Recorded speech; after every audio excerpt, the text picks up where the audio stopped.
Hi everyone, good evening sa inyong lahat and welcome to Olern Live. This is day 15 ng ating 21-day challenge. Yon, malapit-lapit na mga Olerners. To 15 days na tayo. This is the 15th episode of our 21-day challenge. I'm Jerry ILAO, the founder of Olern, your e-learning platform for entrepreneurs, and also Tarkie, the automation tool for field employees. And tonight, we will have two entrepreneurs, one in the restaurant business and also the other one in the beauty industry. We'll know what they are doing currently in their businesses to survive this ECQ.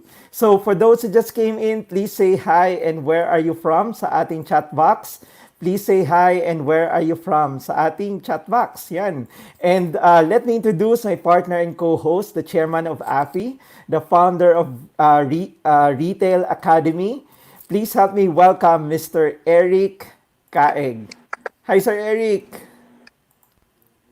Good evening, Sir Jerry. Kamusta?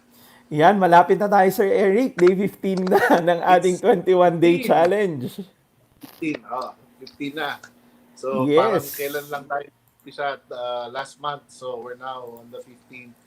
And anim na lang. Now, Sir Jerry, bago tayo mag-proceed, i-plug ko na kasi anim na lang di ba? Yes, Anim sure. na lang. Bago po matapos itong 21-day challenge, we'd like to announce si Sir Jerry in advance.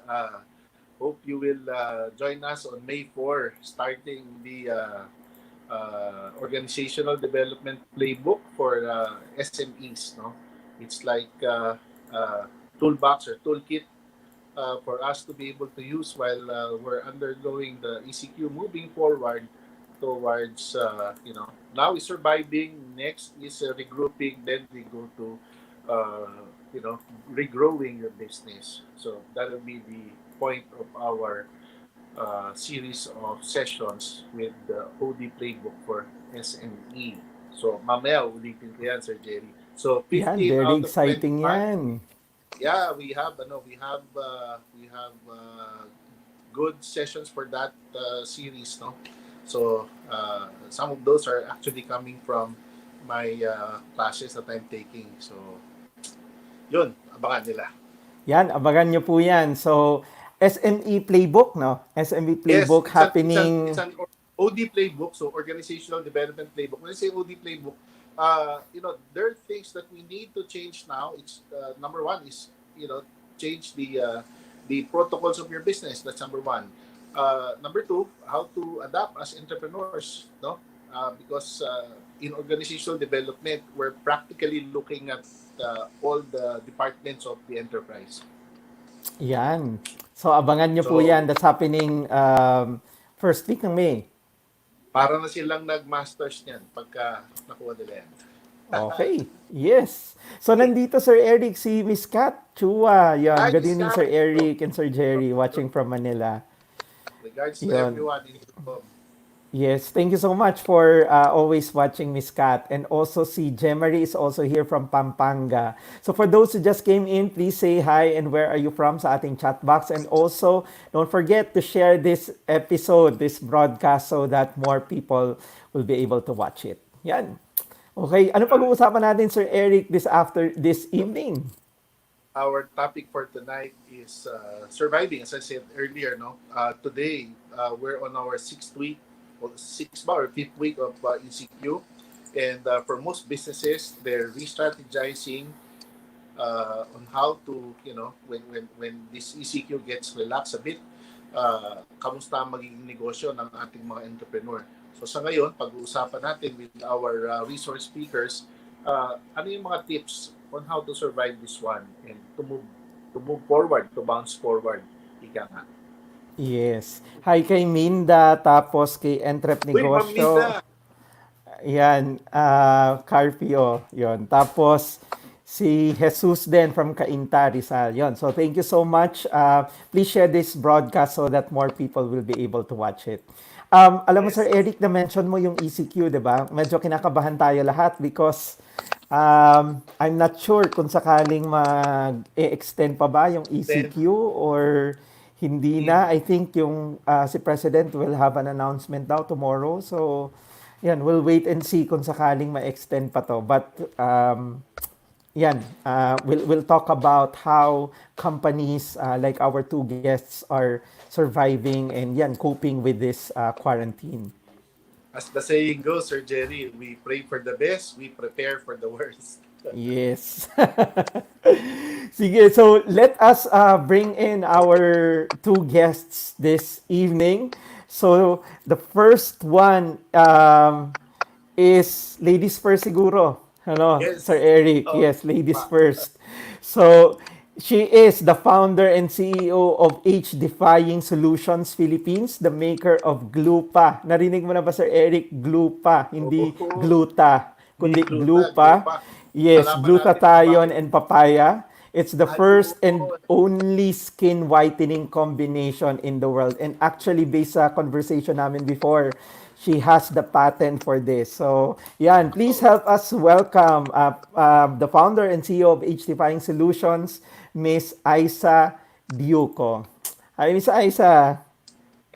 Hi, good evening, Sir Jerry. Good evening, Sir Eric, and to good all the evening. viewers. Good evening. Yes. Good evening, Hi. Miss Aiza. Yan. Magkikwentuhan tayo. But pasok na rin natin yung isang, our second guest. He is the marketing director of Vinatrang Cuisine. He is also the founder of 180 Degrees Kitchen and also AXA Executive Branch Head. So please help me welcome Mr. Darren. Go. Hi, Darren. Hi, good evening, Sir Jerry, Sir Eric. Good evening, Aiza. Good evening. Hey, Darren. Oo. Salamat sa pag-invite sa amin. Yes, Kamusta po? exciting to kasi yan, masayang kwentuhan to. And for our viewers yan, pag may question kayo, feel free na magtanong because yan, magiging masayang kwentuhan to. Your brother, Aiza, si Sir Uy, Eric, is ayun. watching.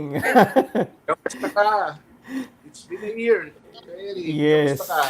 Yes. And, Guys. and also Alan from Cavite. Yun, siguro we can start. Aiza, tell us siguro more about your business. Okay. Defying Solutions Philippines Corporation is the makers of Glupa, glutathione plus papaya, total skin whitening system. So Glupa comes in soap, lotion, cream, and toner. And we also have variants for men and for the acne-prone skin. So we are actually previously before all this pandemic or all this crisis occurred, we were available in all leading outlets nationwide. So all retail outlets such as department stores, supermarkets, drugstores. Ayan, so I think we're showing some of the products that you have. So meron kayo, Miss Aiza, ng also yan sabon and even for men. Tama ba? Itong color Brown. brown. Yes. What's in the tube? Again, sorry. Ano yung naka-tube? Ito daw Oh, naka-tube. that Ano one tong is the lotion. That's the lotion, lotion. body lotion. It's all our products Okay. are for skin whitening and anti-aging, and of course, they also have antibacterial benefits. I So, see. what's good about our products is it's not just for skin whitening, but it's also for cleansing the skin and protecting your skin from bacteria. Yeah, Okay. tamang-tamang Okay. pandemic. Yeah. And last time na mention mo most of your actually parang business is not your business actually is not just here in the Philippines. Tama ba? You have customers around the globe. Yes. And this Yeah. pandemic has really affected my business drastically, I must say. Because aside from here sa local, the retail outlets are closed, such as the department stores, the supermarkets, and the drugstores. Uh, most mall-based beauty stores are also closed. So, yun yung talagang challenge. And for the exportation business, yung sales din namin sobrang nag-dip kasi Nag-dip din. meron ring lockdown. Around 60% of our business kasi is exportation. And as we all know, there are also lockdowns in Middle East, in South Africa, in Europe. So those are the areas where our products are also being distributed. And when okay lang ba, Miss Aiza, if you mention how bad th- yung effect niya, is it more than half of your sales were cut? Yes, more than half of our sales talaga. Kasi as I have mentioned, no, so for example, although I hope it's okay to mention the retail outlets, no, like the Sure. likes of Watsons and Mercury, there are our major sales contributor in the Philippines, but they prioritize medicines and hygiene products over beauty products. So, ang nangyari was previously, when they used to purchase weekly. Pero when the pandemic happened, naging once a month na lang siya. So, actually, since the quarantine, nakakadalawang ano pa lang kami, delivery. But there's also an opportunity, no, I must say, in this crisis for beauty products.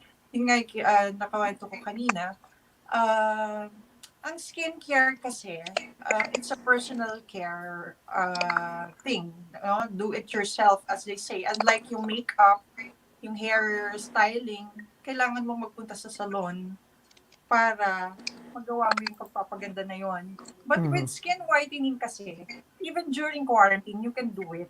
And you really have to take care of your skin kahit na may pandemic, may quarantine. Kahit nasa bahay ka lang, hindi mo ka man kailangan mag-makeup kasi wala ka namang haraping mga tao dahil hindi ka nga pwedeng lumabas ng bahay. But you still have to take care of your skin. So skincare is a personal thing. It's a regimen. It's part of a healthy lifestyle. And the skin is the largest organ of the body. And therefore, it's also the largest barrier for infection. So in this time of pandemic, it's also very important that we protect our skin. So yung pag-protect sa skin natin, cleansing, moisturizing, and protection, lahat po yun na po-provide ng Glupa Total Skin Whitening System and this skincare products in general. So yun naman yung advantage. Now, doon na lang po tayo nagkakaroon ng challenge how to make them available in this time of pandemic. Ang ginagawa po namin na action is talagang pinapalakas po namin yung online distribution namin or online sales through Lazada and Shopee. Okay. Sige, mamaya pag-usapan natin yan, ano yung mga ginagawa niya to adjust during this quarantine. And siguro, Darren, kindly give us an overview. Ano ba yung mga businesses mo? Mukhang ang dami mong businesses eh. Hindi naman. Alright, good evening everyone. Yeah, as you know, yung kanina pagka-introduce sa akin, I'm into food and sa ngayon I'm the marketing director for Vinatrang. It's a authentic Vietnamese restaurant in Century Mall, Makati. And that's one of so I'm helping the business by doing marketing. And then I also have a kitchen in Tagaytay. So it's a food concession. And then I've been with an insurance company, it's AXA. So I'm a branch head. So yun yung mga pinagkakaabalahan ko ngayon, Sir Jerry. I see. So, kumusta yung restaurants mo? Sa ngayon, Sir Jerry, sarado pa kami. We're close and hopefully by May 1 we can start operating so we can do deliveries because a lot of, as I've mentioned kanina, it's a Vietnamese restaurant. So a lot of the from the Vietnamese community are asking already. Sila pa lang, meron na kaming masaserve na market. Pero for now, yun ang isang challenge. If the mall will open, will allow us to operate. And of course, for our staff to be able to travel and enter the city of Makati kasi not all of them resides in Makati. So, yun ang isang challenges na inaayos namin ngayon. So hopefully we'll be able to operate by May 1. Okay. Yeah, Sir Eric. Yes. What were your first feeling when the lockdown was announced? March 12 yata yun, di ba? Anong unang pumasok sa isip niyo nung narinig natin na March 16 community quarantine pa eh. Then after a couple of days, expanded. Ano na yung mga pumasok sa isip niyo? Yeah, ladies first. Yan. Ladies first. Okay. Siyempre, ang first reaction was talagang, I felt scared. Ang sabi ko, what's gonna happen to my business? Diba? Paano yung mga tao ko? Mawawalan sila ng trabaho din dahil magkakaroon nga ng total lockdown. So, natakot talaga ako. At naisip ko rin, paano kaya yung napakarami kong plano, business plans, marketing plans na i-implement, lahat yun na-stop. So, talagang nandun ako sa stage na takot ako, wait and see. But at the same time, I had to be strong for my people kasi maraming a lot of people are counting on me. So, I can't fail them. So, kailangan ko mag-isip ng paraan para matuloy ko pa rin yung mga pagtulong sa aking mga empleyado. Yeah, sa akin naman, during actually bago pa lang mag-lockdown, pinag-uusapan na namin ng mga partners ko anong pwedeng gawin, and because nabanggit ko nga kanina, from pagputok pa lang ng Taal volcano, that's where the challenges started this year. So since I'm operating a kitchen in Tagaytay as well, and so doon pa lang nasubok na yung resilience natin sa business. So inaayos natin din yun sa Tagaytay para we will be able to hindi lang clean up, but of course yung stocks kasi and all, yung mga tao, although naka-staff house naman sila, pero may mga naipit kasi doon na we had to, it's a good thing one of my manager went there to pick them up. And then after that, February, medyo nagkakaroon na ng mga cases COVID sa Metro Manila. So naisip na namin yan na darating isang araw ang mall magsasara yan. So hindi naman kami masyadong nataranta or pero inuna muna namin yung mga tao because they need to survive, no? Kung tayo pwede tayong mag-take ng konting sakripisyo sa cash flow natin, and then unahin muna natin safety nila, and then meron silang matatanggap ng meron silang income pa rin kahit na nagpapahinga sila. Even in my insurance company, meron din meron silang sweldo, and then we're just waiting na makabalik because I always believe na yung mga tao natin yan yung tumutulong sa atin para mag-succeed yung business. So we cannot hindi natin pwedeng pabayaan. So, what Yeah. were the first steps that you did? First step, siguro magdasal. Kailangan natin ng wisdom para malaman kung anong gagawin.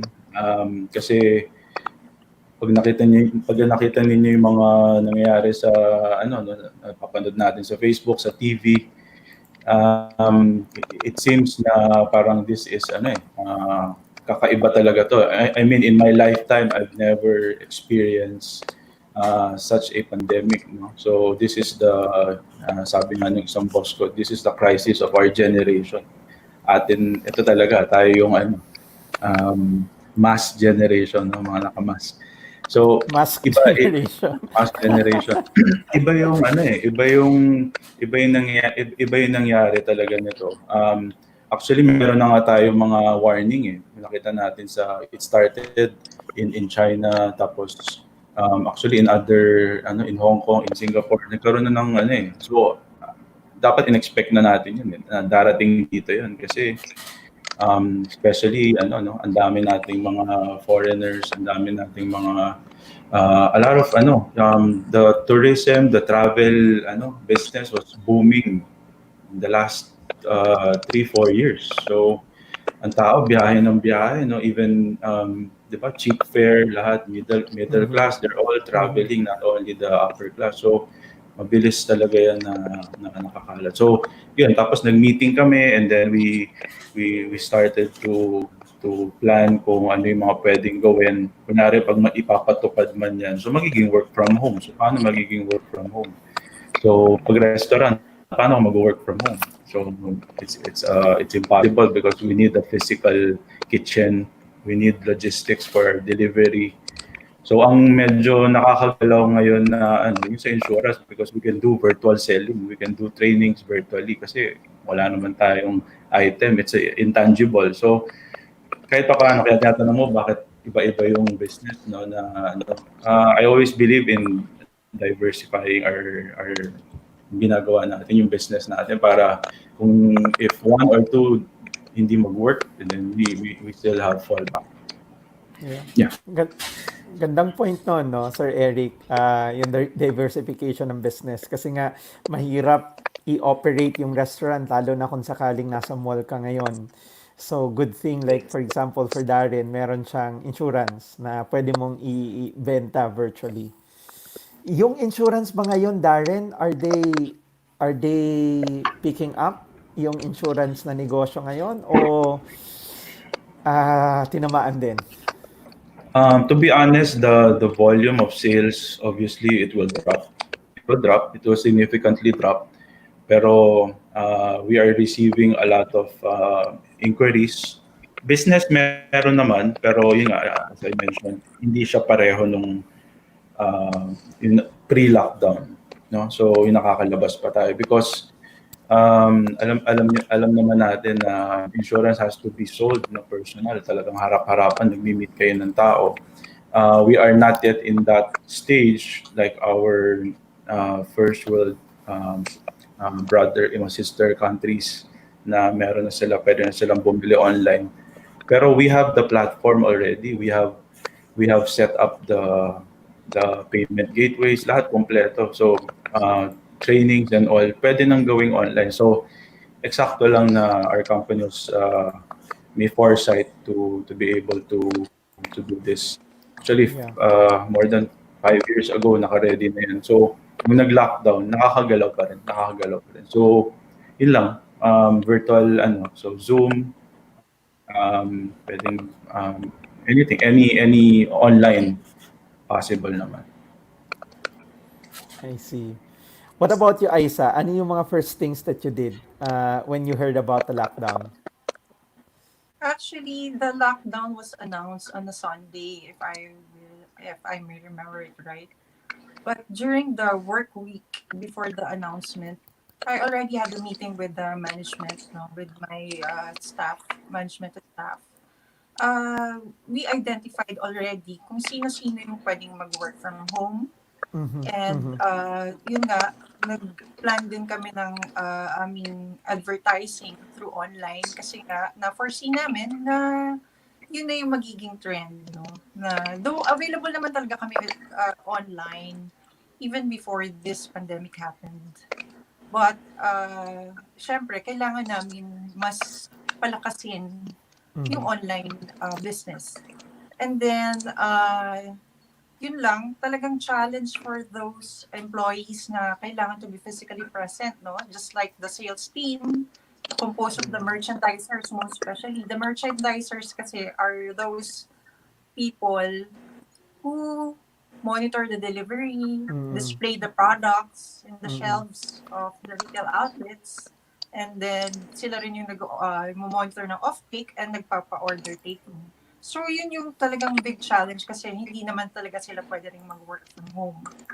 So ang mga nag-work from home na na-assign sa amin, of course, the digital team composed of the digital marketing officer, the marketing manager, and for the office operation, syempre, mawawala mo na siya. But the sales report and the inventory, it's being done.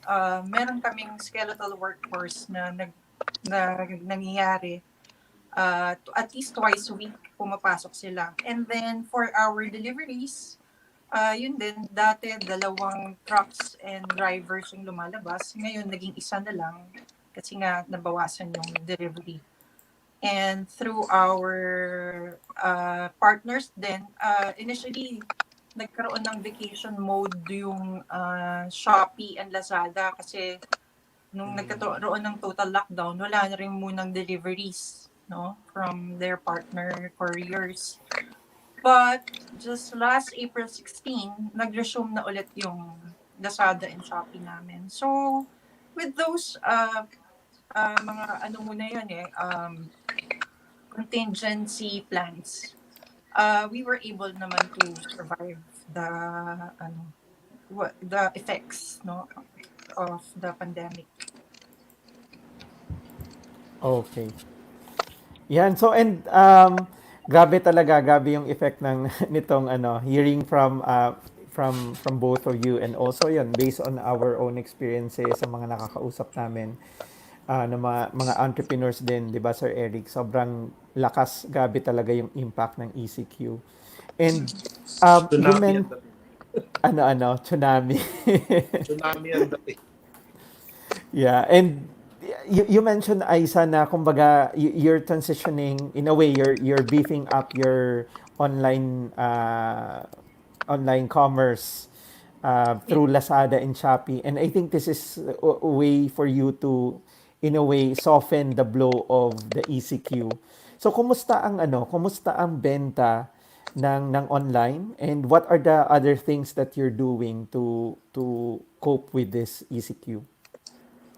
Actually, no, as I have mentioned kanina, yung online sales kasi talagang right now, currently, ang nagdadala na ng business namin. Kung before, there was a shift, no, from the retail outlets. Ngayon, online marketing kami or online sales. So, to ensure na talagang mapalakas namin ang online business, syempre, we resorted to online advertising. So, nag-advertise kami sa Facebook. Meron din kaming Facebook page, yung I Am Blupalicious. Meron din kaming Instagram na I Am Blupalicious. And of course, nag-advertise din kami sa different online magazines. So, para naman tuloy-tuloy pa rin yung hindi nila makalimutan yung product, and at the same time, malaman pa rin nila na available yung product sa online.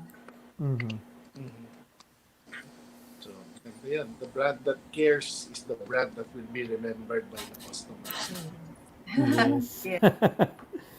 How about you sa inyo, Darren? You mentioned na parang hindi pa operational yung mga deliveries nyo, no? For Vinatrang. Yeah, hindi pa siya. We're actually tinatry namin, pero mahirap kasi if we announce it that we're open.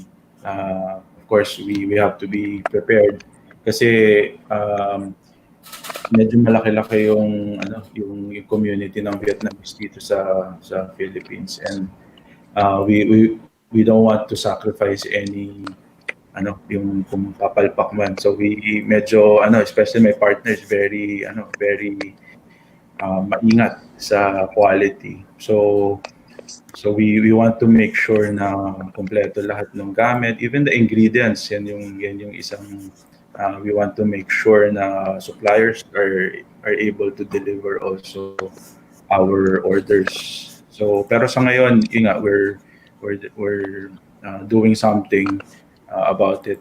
And hopefully pumayag yung mall na makapag-operate kami. And then siguro sa segue ko lang na like yung nabanggit ko kanina yung sa Tagaytay namin, when it happened, I already kumbaga nagplan na kami na i-move namin yung kitchen to Makati. So it's going to be a virtual kitchen. So yun yung nasa plano. Actually meron na kaming pwesto, meron na kaming location for that. Pero hindi lang nag-push through na dahil inabutan kami ng lockdown. So hindi kami nakapag renovate for the kitchen. So yun yung isang talagang timing issue lang talaga sa Jerry. Pagka alam mo when it rains, it pours talaga. So sabi ko this year talaga 2020 is very very challenging. Pero of course alam naman natin na pagka marami na rin akong pinagdaanan worse than that. So I believe kung I mean together we can hurdle this challenges na nagdadaanan natin. Sana nga matapos na agad ang 2020, no? Yan yung wish ko. Kasi simula pa lang ng taon, January, di ba? Sunod-sunod na, like Taal, tinamaan din ako ng Taal. Our Guest house di ba? lang. Yes. So, yan. Kakapagawa ko lang ng, anong tawag mo dyan? Kakapagawa ko lang ng events hall. Tapos, biglang nagtaal. And then, this time around, ito naman. Yung, May what do you binanggit think? si Darren kanina, no? Yung sinabi niya, diversification. For our viewers, maganda yung kanyang ginawa. It's like recalling the concept of a chair and a table where there are four legs, diba? And, sometimes you'll see a table and a chair. Instead of 4 legs, yung stool, isa na lang. Tapos may foundation na matibay sa ilalim. Ganun din yung lamesa, no? It now becomes a bar table. So you see a chair and a table coming from 4 legs to 1. So ganun yung sinasabi ni Sir Darren kanina. And for most of our entrepreneurs who'd like to look forward, no? May na-pick up tayo sa kanya ngayong gabi. So, yun, Sir Jerry. I'm just interpreting what I learned from Darren over here. Yeah. Actually yan, tama yon. Talagang minsan mahirap umasa sa all eggs in one basket or yung stool, no? Yung sinasabi mong legs. Very important na stable tayo. Siguro in the coming, so we're here now, so hopefully we're at the end, towards the end of the ECQ. Now, where do you see your business going towards third and fourth quarter of this year? Sino ba ang gusto sumagot una? Sige, go ahead. Sige, Aiza, go ahead. I think with the pandemic, no, based on what I have read, no, different articles I have read about the vaccine and the cure for the coronavirus, it will take around 18 to 24 months, no, before we can really achieve that. So I guess magiging new normal, the new normal will be puro online talaga na ang mangyayari, and then there will be more yung magta-thrive yung industry ng online marketing. Magta-thrive din yung industry ng courier or delivery services. Yun yung mga nakikita ko, no?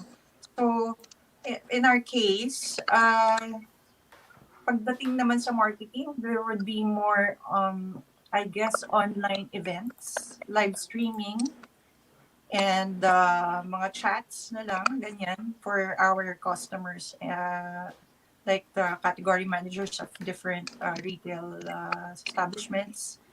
And since yun na nga yung magiging new normal, I think for the third and fourth quarter of this year, I might have to delay muna yung launching of new products. As you can see, as you will notice kasi, for skincare kasi, it's best kasi when it's tried, or the more senses that you use when you want to try a product, the better. So, syempre, kung say for example, yung soap namin, pag inamoy mo yan, tinignan mo, hinawakan mo, that's the time na talagang mas na-appreciate mo yung product. So, we will be focusing first on yun nga, palakasin muna yung existing products namin before we launch muna yung mga new products namin that we are launching. Wait and see muna siguro kami, no? And we have to plan first or change our plan kasi nagkaroon na kami ng marketing planning last 2019, last quarter of 2019 for our new products.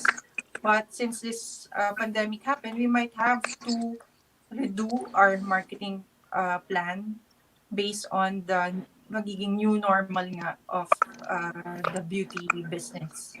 And that is magiging virtual na lahat, online. Yun ang nakikita ko.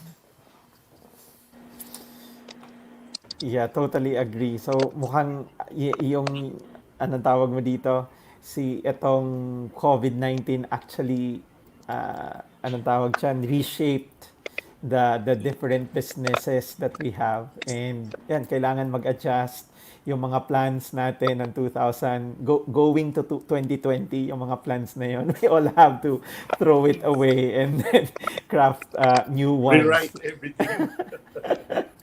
Yeah. Yeah, Sir Eric. Yeah, Dick, ako, just a follow to with what you said. All of the plans will have to be rewritten now. And while we're at home, we have the time to, re-strategize things. Ikaw, Sir Darren, how do you look at your, businesses going towards third and fourth quarter? Actually, sa akin, to be honest, medyo excited ako for 2020, the remaining of 2020. Medyo weird, di ba? Bakit ako excited? I think ang laking magbabago sa how we do things.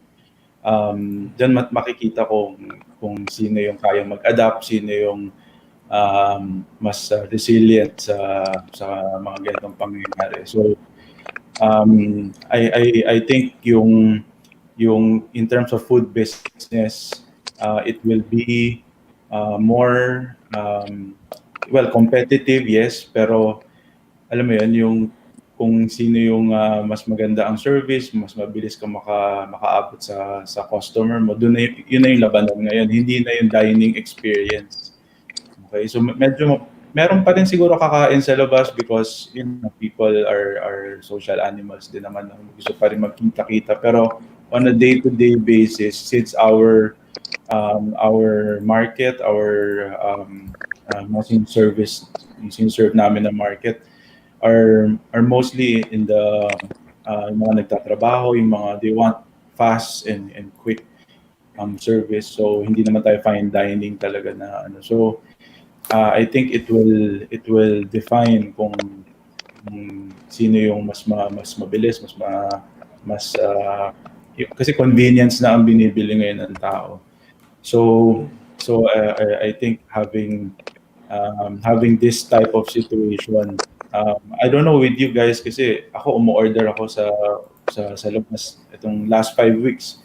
Puro order lang. Hindi ako nakakalabas, wala akong quarantine pass.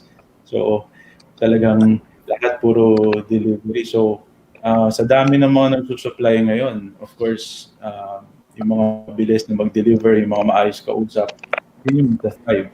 So yun ang so I'm pretty excited kung ano yung mangyayari And in terms of sa insurance, it created already a lot of um, nag-start na yung yung realization na una-una kailangan natin ng emergency fund. Yun yung isang bagay na 6 months kailangan meron pala tayong emergency fund para pag meron ganito. Personal and business meron tayong pang ikot, meron tayong pang ayuda, kumbaga in terms sa term na ginagamit. And it created a lot of opportunity actually for us kasi kung dati we have to drive and go to our clients, our customers, babiyahe ka, sa sobrang traffic talagang isang araw baka dalawa lang yung napupuntahan ng mga advisors ko. So sa ngayon dahil virtual, far as Visayas, Mindanao, nakakausap nila, pwede na. So it opened a new market for the business. So kaya nga sabi ko I'm pretty excited. Ngayon medyo slow lang slowly nagbe-build up. Pero at least we're productive, nagagawa kami. That's why I said parang mas busy pa ako ngayon because I have to ang daming naiisip na pwedeng gawin, ang daming pwedeng initiatives na pwedeng gawin para kasi ang competitors gumagalaw din So pag hindi ka gumalaw, maiiwan ka and you get stuck. If you get stuck, then that's bye-bye for you. So I know I'm not millennial, no? Sabi nga ni Aiza kanina, mas matanda pa raw ako sa kanya, pero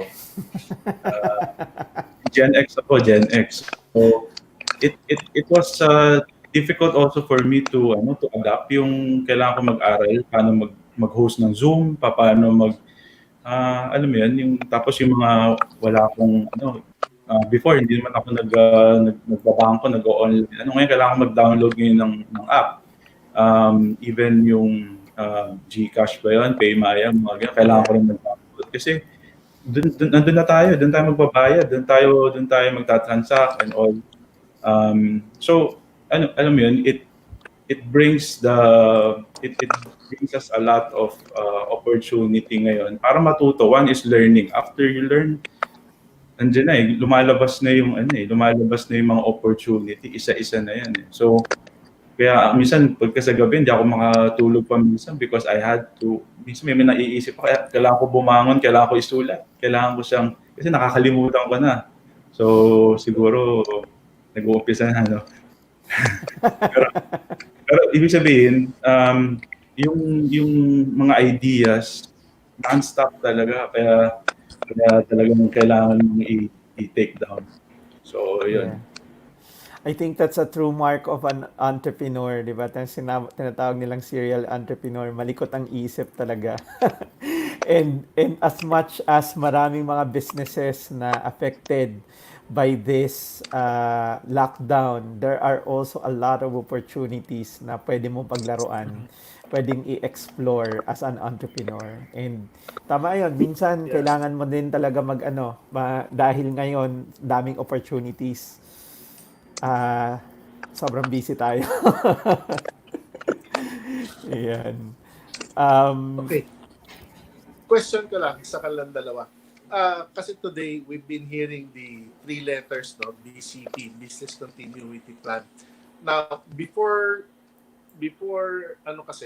COVID, there's what we call, the larger companies know this and they've actually implemented business contingency plans, no? If you will have to put a contingency now, well, actually, dapat continuity plan now, pero for future-proofing your businesses, ano yung pwede niyong gawin to put as a contingency measure just in case, not necessarily another illness or pandemic, just in case another crisis erupts. So, binanggit Sir Darren kanina, 6 months cash flow reserve, no? So aside from that, any business contingency that you can think of for your respective businesses? Siguro sa akin, isa na siguro yun na we have to really embrace e-commerce, online. technology talaga kailangan talagang we have to use it. We have to I think it will make our lives a lot easier. At kung may mangyayari ulit na ganito katindi or mas matindi pa na crisis next time, kahit nasa bahay ka lang, you can do a lot of things. You can actually itong nangyari ngayon, madami akong mga ginagawa ngayon na hindi ko ginagawa before, nabanggit ko kanina. Yeah, even stock trading, okay? Before hindi ako nag-stock trading through online. Ngayon kailangan ko nang matuto mag-stock trading online. So, because there's an opportunity, market is relatively low, it's very cheap now. Pwede tayong bumili because it will generate us income kahit on the medium term. So, yun yung mga bagay na ano. And then we know that Philippines is very heavy pa rin on labor, yung pag-hire natin ng tao. And it is one of the challenges na ngayon nakikita natin, because kung wala tayong tao, hindi gagalaw yung ano. We cannot be a one man team. So ang ano diyan is we have to look at aspect of our businesses kung ano yung pwede natin yung hindi na kailangan ng tao. Okay. Sorry, medyo ang ano kasi doon parang paano naman yung mga empleyado. Meron, we can give them or we can provide them with work, because yun nga yung ginagawa namin sa insurance. We can create jobs because a lot of salespeople can, even kahit iba't ibang walks of life, basta can do sales, then we can always accept them. So yung mga ganun. Pero yung mga ibang aspect ng business that you can make it digital, go ahead, kahit kailangan gumastos. I think it will save us a lot of headaches. Although meron ng fair share of headaches ang technology, pero I think it will in the long term para sa negosyo, kung may maulit man na ganito or kahit na financial crisis, siguro na we can still continue kung ano yung ginagawa natin. Just like si Aiza, di ba? Meron siyang mga platforms sa presence sa social media, meron siya sa Instagram, lahat yan gumagalaw. But we can think something pa beyond that, kung paano natin i-streamline yung process, ordering, yung di ba ngayon may mga chatbot, pagka nag-inquire ka, may nagre-reply, magaling din si Sir Jerry. Minsan nagtatanong ako sa kanya, bakit ito, di ba?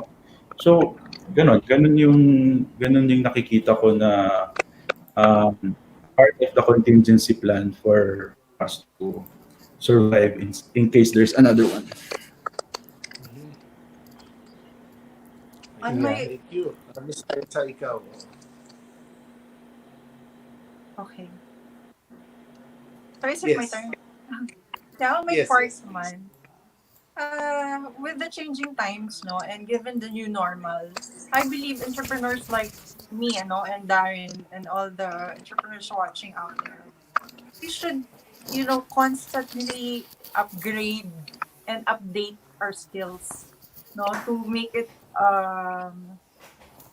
kumbaga, makasabay tayo sa changing times, no. We can attend mga webinar, no, mga online seminars na tinatawag na nga nila ngayon na webinars, mga online events na merong kinalaman sa industry natin. And kanina nga, no, we were encouraging actually Sir Jerry if we can have mga online trainings and seminars na makakatulong to, somehow lessen the impact of the crisis sa mga negosyo namin. And that's one of the one of those things that I need to do, dun sa contingency plan ko. And also, I always believe kasi that in our company, no one is indispensable. Whether naman nangyari yung pandemic or hindi, kahit yung mga tao natin, no matter how much we train them, if something happens to them on a personal basis, kinabukasan mawawala yan. So kaya tayo as entrepreneurs, we should also be independent. So that's why alam natin kung paano patakbuhin yung negosyo with or without the help of others as much as possible. No, kaya nga we should never stop learning. We should continuously upgrade and update our skills. Kaya para din matuloy-tuloy din natin yung negosyo na hindi tayo masyado naapektuhan. And isa pa na natutunan ko to actually kay Sir Jerry, yung pagtatabi ng funds na meron kang yung may kita ka na sa ibang bank mo nilalagay tapos hindi mo siya gagalawin. Para yun yung magiging emergency funds mo, no? Should anything happen sa negosyo mo or kung magkaroon ka ng problema personally, at least meron kang mabubunot. Yeah, very helpful yun. Actually, with that kasi, yung way na yon na sineseparate yung bank accounts, hindi lang iisang bank account. I shared this sa MBA ng Olern. So, yun, actually that what also help us ngayon. Even though maraming mga affected nga and even our business is affected, hindi kami ganon ka-stress ngayon. Because of those principles, we know na yun, merong nakatabi na we will survive through this enhanced quarantine. So yun, very good yun. Anong tawag mo dito? Practice that you really save for the rainy days. Sir Jerry, pwede ba mag-add?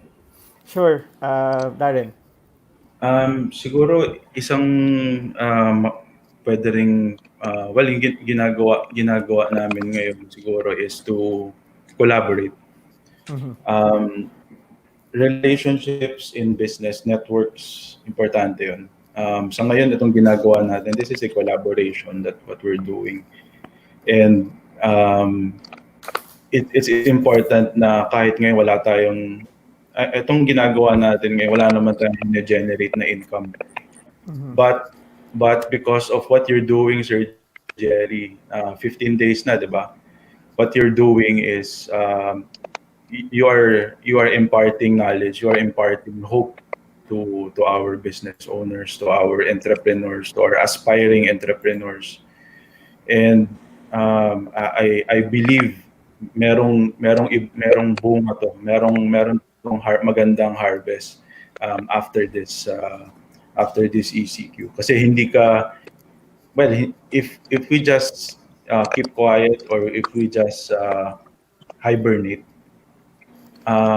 feeling ko walang mangyayari at maiiwan tayo. And so it's good that we have this opportunity to collaborate. And ako sa team ko, I would always create a lot of mga events. Like this week we have two or three events na mangyayari this week. Not only about work, but meron kaming mga ginagawa just to make sure that our people are yung productive, we learn something new. Kahit life skills man yan, kahit magluto. Okay? Kung pwede ko sila tuturuan magluto, kung pwedeng, we've invited, last Sunday, I've invited a good friend para magturo about stock market trading for beginners. So, yung mga ganun, because kailangan natin sa negosyo yun na nagtutulungan tayo. Kasi that's the only way. I know naniniwala din kayo doon na kailangan natin ng relationship, kailangan natin ng network, and that's why we're collaborating. Yun lang. Yeah. And also, Sir Jerry, Sir Eric, no, to add to that, yung sinasabi, napakagandang venue nitong Olern Live, no, na ginawa ni Sir Jerry. Kasi ang sabi nga nila, di ba, experience is the best teacher. And yung pag-invite ninyo ng iba't ibang entrepreneurs na nag-share ng kanilang first-hand experience kung paano talaga nila hinandle yung challenges nitong ECQ na to, nitong pandemic na to. Napakalaking bagay kasi you will learn a lot of theories from webinars and all those online events and chats. But iba pa rin yung naririnig mo mismo dun sa mga taong naka-experience talaga nung blow nitong pandemic na to sa negosyo nila at kung paano sila nakakabangon kahit paano, no? Para maging positive pa rin. Positive yung pananaw, ha? Hindi po positive sa COVID. Ang ibig sabihin. Para maging positive pa rin po yung tingin natin kasi hindi naman po tayo pwedeng mag-sulk sa ating bahay na mukmok na kailangan pa rin na tuloy pa rin po yung buhay. Lalo na kung marami pang umaasa sa atin, kailangan natin tulungan yung mga sarili rin natin. Yeah, salamat Aiza, and salamat Darren. We've been privileged, kami ni na Sir Eric to host a lot of digital forums ngayong ECQ, and yun nga, wala naman talagang in fact pag inisip mo, matrabaho siya, 'di ba? Wala naman siyang directly na income out of it, but we believe na yon, sharing those insights, helping entrepreneurs, aspiring entrepreneurs navigate in this delicate and tricky waters ng ECQ. Kumbaga yon, that's a big fulfillment on our end. And sabi mo nga, relationship, we've because of this also, it opened a lot of kumbaga opportunities din for our guests, for our kung sino-sino na mag-partner with Olern. So I have a news din, bagong partnership ng Olern. Will be having on April 29 Business World. So we will be hosting the Digital Forum of Business World. So it's a big opportunity, given that yon Business World siya. And last Monday, actually, we hosted we hosted yung Philippine Star Career Guide naman. So Philippine Star, that's going to be every Monday, 12:30 to 1:30, hosted by Ken Lerona. And yun nga, sa April 29, it's the first ever Business World Digital Forum. So it's a big opportunity. And that all happened because sabi mo nga, Darren, we're not just taking the back seat out of this, na bahala na kayo. Anyway, mabubuhay naman kami. Kami as a family, 'di ba? But also taking the front seat and sharing what we can to other people to help them as well in this very challenging time. So yun. Thank you, Aiza. Si Lan, sabi niya, I agree with Darren, collaboration in Ecomway and Trip will survive even after ECQ. Yan yung, I think, talagang DNA ng entrepreneurs. Yeah, Sir Eric. May magandang sinabi si Miss Darren si Miss Aiza kanina, no? So yung huwag tayong magtigil doon sa nararamdaman natin frustration or disappointment. Ika nga ng iba, daanan mo lang, huwag mong paradahan. Diba? So, we have to move on. And yun nga, sabi niyo kanina ni Sir Darren, relationship reminded me of one of my colleagues saying, in this period, it's relationship over revenue. No? So, we foster a lot of goodwill and with the hope that what we are imparting creates value to others. Kung maalala mo, Sir Jerry, the first time we did this 15 days ago or a month back, we were challenging ourselves do 21 learn live. Sabi natin, ako, layo pa. Now we're on the 15th, diba? Yeah. So, magagawa at magagawa. And honestly, and this is the first time I'm telling this on air. While we're doing this together and doing it with other organizations, it also, in a way, takes out sa akin yung personal anxieties also, while we're sharing to others the information and the wisdom that we get from others, nakakakuha ka ng, sabi nga ni Aiza kanina, uh, direct advice from others. So even while I'm hosting, I'm also getting that kind of wisdom from the ones I moderate, no? Like you guys. So day by day, while we're sharing, we're also learning. It gets that feeling of anxiety lessen. No, in you're more open to getting new ideas and turning them into what's gonna be useful for yourself. And I hope yun din na nangyayari sa mga nakikinig sa atin sa Olern Live. Every time we come out with our guest speakers, they also have the same experience like us. Yeah. Yes. Yan. So, dami natin na pag-usapan. Sir Oh, Eric, bilis. Aiza, and Darren. Grabe, overtime na pala tayo ng 5 minutes. Oh, di ba? Yeah. Sige, so may quick question lang dito siguro ano natin before we go. Si Lynn tanong niya kanina, after this global pandemic, what is the good business to invest in daw? Nasa tourism industry siya pero yan, it's really 100% down. So anong thoughts niyo dito, Aiza and Darren? For me, ang nakikita kong mga magta-thrive na business, no, after the global pandemic pa rin will be the personal care products pa rin. Kasi pag personal care products, ano yan eh, it's something that you use to take care of yourself, no? And also yung medical services and mga medical equipments, mga businesses, and yung nasabi ko kanina na magta-thrive rin will be yung mga delivery services or courier services. Yun din yung mga nakikita kong pwedeng pasuking negosyo. And yung food.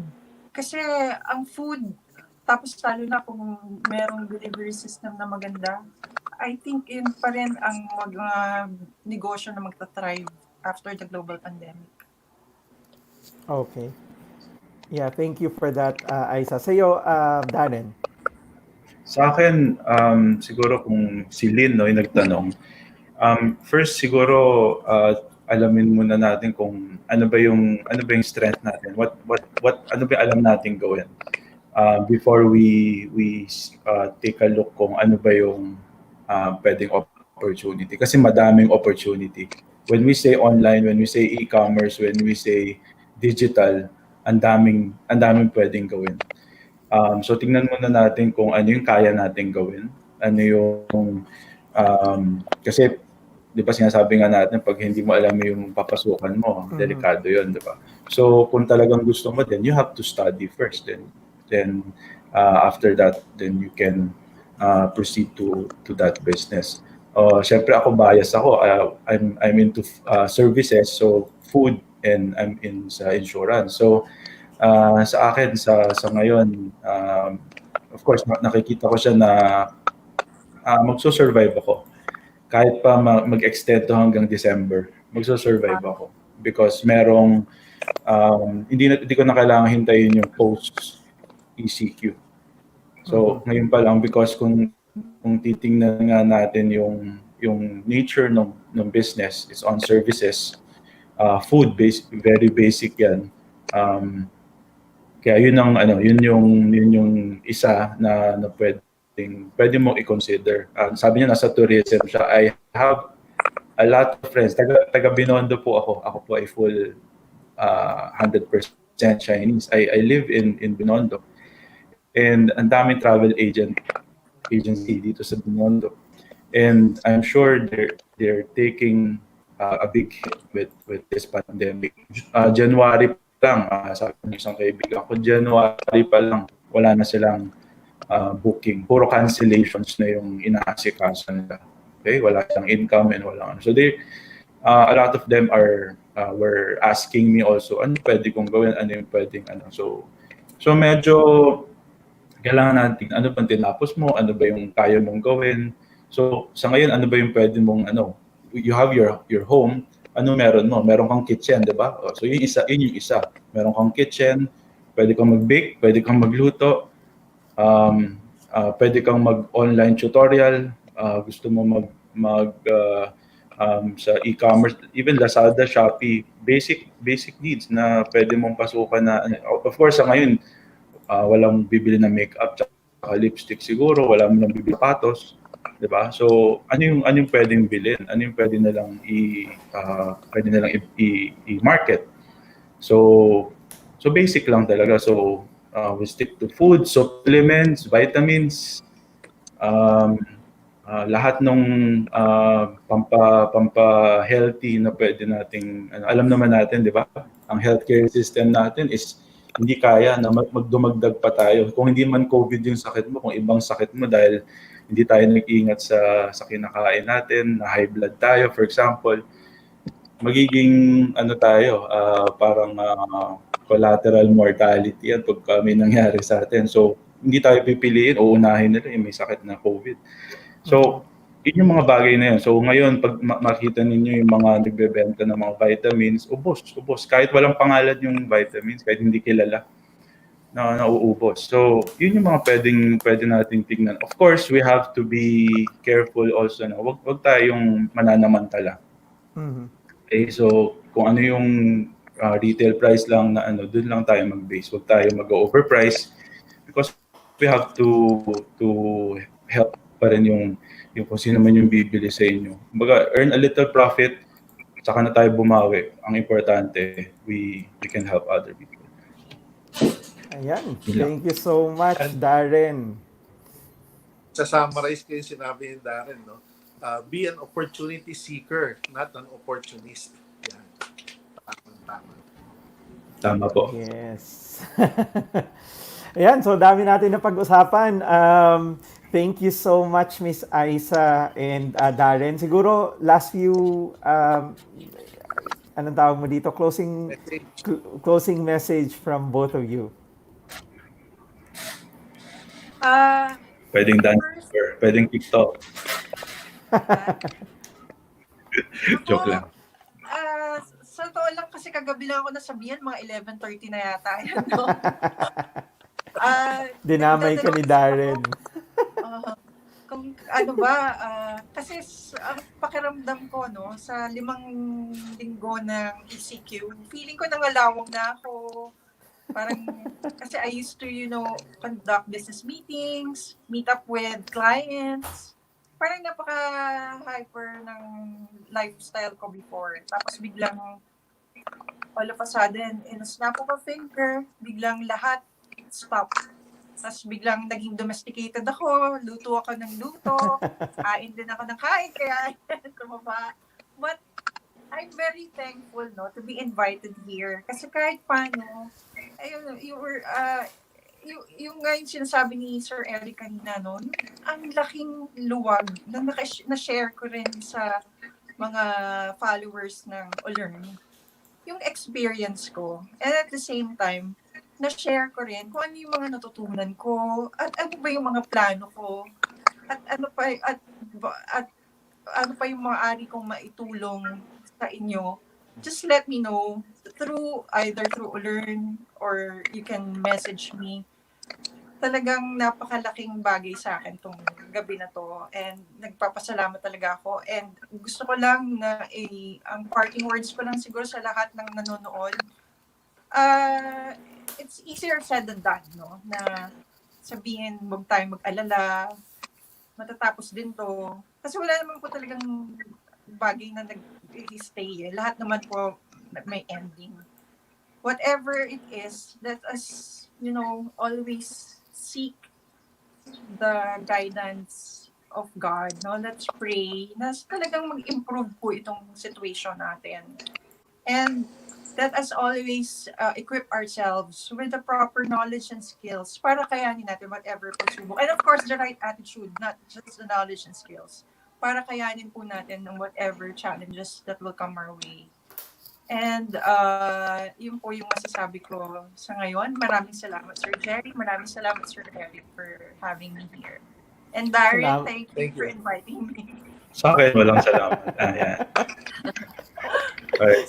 Sa akin naman, no, since I'm Chinese, no, gusto ko lang i-share sa inyo, there's a Chinese character, it's called crisis. So dalawang Chinese character 'yon.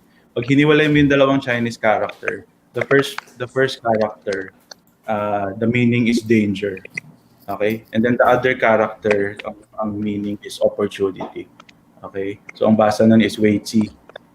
Okay? So sa lahat ng mga nangyayari, sa mga problema na may nangyayari, we just have to focus kung saan tayo titingin. And sa mga nangyayari ngayon, marami pa rin opportunities na nakikreate. So hindi tayo dapat mawalan ng hope na ano nang mangyayari, wala akong trabaho, because it will create a lot of worries and anxiety in our part. Kaya tama nga yung sabi ni Sir Eric kanina, no, we also have to focus on what we can do.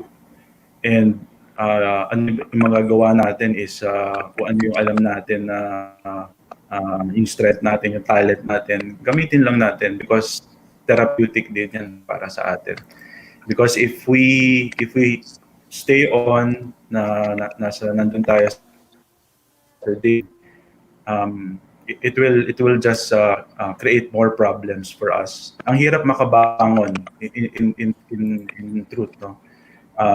Kaya kung hindi natin itutuloy yung pace, kumbaga yung nangyayari sa atin ngayon, it has to be business as usual, kahit na business unusual yung nangyayari, pero dapat tuloy-tuloy pa rin, gigising pa rin tayo. We still, as if we're going to work, dapat ganun yung rhythm, yung habits natin. Hindi tayo dapat matrap doon sa sige, nakabakasyon naman tayo, sige, pwede tayong ubusin na natin lahat ng palabas sa Netflix. Hindi naman bawal manood ng Netflix, pwede naman, di ba? It's an entertainment and may mga learnings din doon. Pero hindi naman yun ang usual natin. So, gawin natin kung ano yung usual na ginagawa natin pa rin. And sabi nga ni Aiza kanina, we should never stop learning. Diba? O learn. Dapat laging naglo-learn. Dahil, yun nga, ayaw natin, di ba? Ayaw natin na mga lawang tayo. Ayaw natin na yung alam natin before, hindi na siya paso na, di ba? So kaya mas important that we focus on the opportunity, create that opportunity, focus on what we can do. Then of course we have to understand na matatapos din to. And by the time matapos to, we're ready to fly, we're ready to soar, and we make sure na 2020 can still be your best year in terms of business. Possible yan. Thank you. Amen. And we will be stronger. Yes. Yes. Totally. Saka syempre, kailangan tayo magdasal talaga, and we have to believe na God is in control of everything. So, yun lang, huwag tayo mawawala ng pag-asa. Yes. Ganda ng keywords, Jerry. Ang ganda ng keywords, no? So, prayer, resilience, and Netflix. Yes. What you did with stock market, actually napanood ko yata last week sa Netflix, no? So while the stocks were low, he invested 100 million won, and after 7 years it became 10 billion won. So, hindi ko na sabihin ko ng title kasi anak ko yung may sa akin manood. Pero Netflix siya, Korean. Parang Korean yan Korean kasi won. Yes. Salamat. Yeah.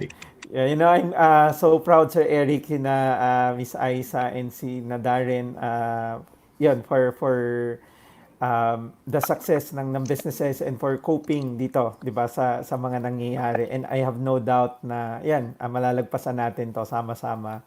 Sina Aiza po and si Darren were the first batch ng Olern MBA.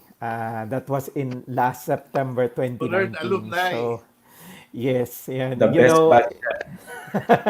yung group nila, yung batch nila may very anong tawag mo dyan? Very close. So Close.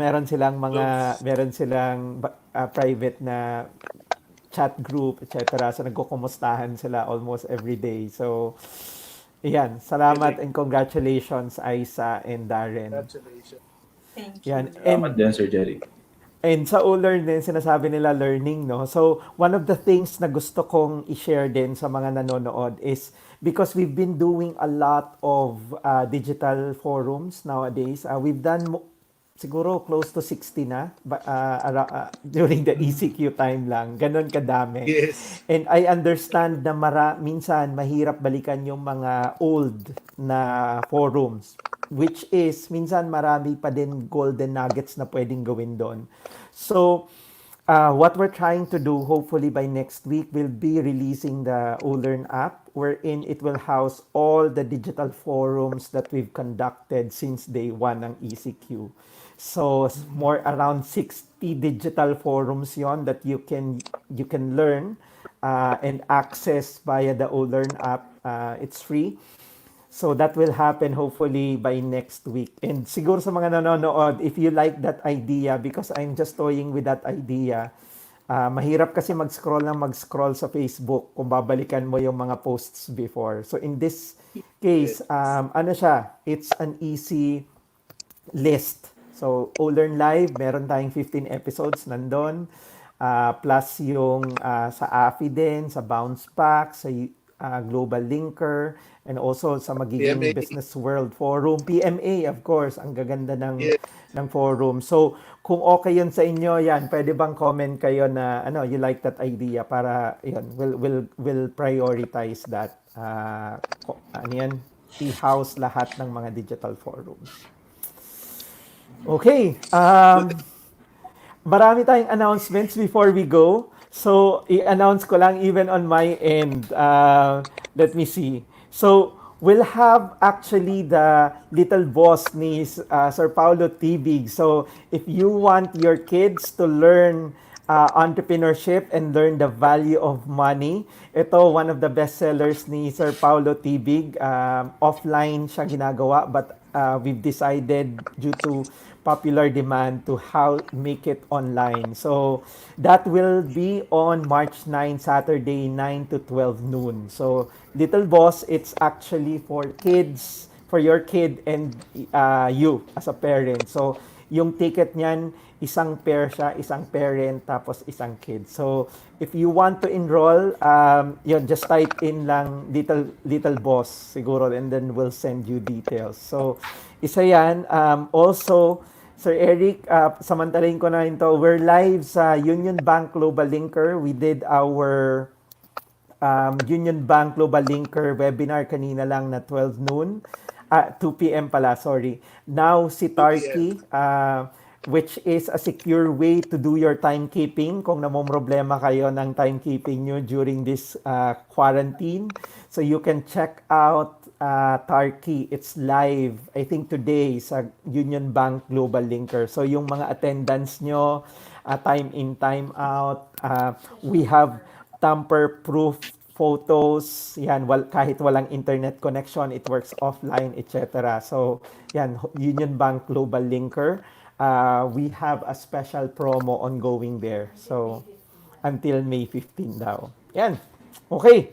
Tapos, last, Sir Eric, you mentioned about your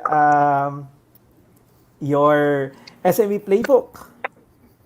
Yes, inviting everyone. May 4, join us for the first edition of the Organizational Development Playbook for SMEs. Okay, so I'll share with you some of the things that you can execute with your company as far as organizational development is concerned. So hope to see you there. We'll announce officially to learn the official time, but it's going to be a series. Short. It's really close to getting that ME when you go to this when you go to this learning series. Okay, sige. So, I think maraming may gusto ng idea na i-house lahat ng mga digital forum sa Olern app. So, thank you so Yes. much for the feedback. Marami daw, sabi ni Christine, marami daw siyang na-miss. Yeah, so yan, you can easily access that sa Olern app. So, we'll work on that and hopefully by next week ma-live namin. Mukhang mali yung date ko, tinatanong March 9. Napakita ko ba March 9 dun sa... March Oo yata. nga, March 9. Sorry. It's May 9. It's May 9. May 9. Yes, Saturday po yan, 9 to 12 noon. Okay, so let us know. There's,